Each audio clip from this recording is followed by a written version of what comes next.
গুনাহ থেকে বেঁচে থাকাই শ্রেষ্ঠ আবেদ হওয়ার উপায়।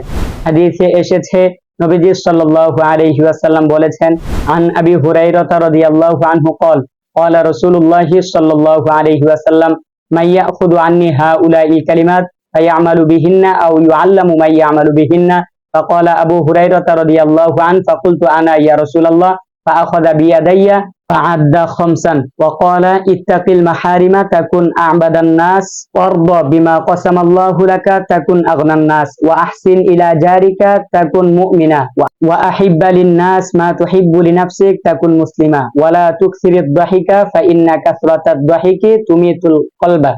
হযরত আবু হুরায়রা রাদিয়াল্লাহু আনহু থেকে বর্ণিত, তিনি বলেন রাসূলুল্লাহ সাল্লাল্লাহু আলাইহি ওয়াসাল্লাম বলেছেন, এমন কে আছে যে আমার নিকট থেকে এই কথাগুলো গ্রহণ করবে এবং সে মোতাবেক নিজে আমল করবে, অথবা এমন কাউকে শিক্ষা দিবে যে অনুরূপ আমল করবে।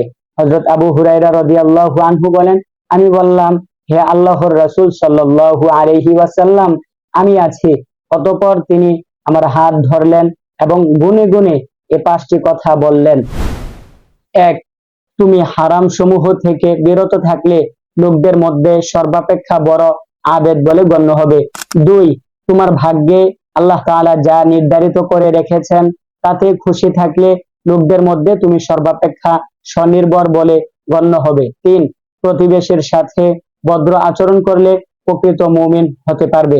4, যা নিজের জন্য পছন্দ করো তা অন্যের জন্যও পছন্দ করতে পারলে প্রকৃত মুসলিম হতে পারবে। 5, অধিক হাসা থেকে বিরত থাকো, কেননা অতিরিক্ত হাস্য কৌতুক হৃদয়কে মৃত করে দেয়।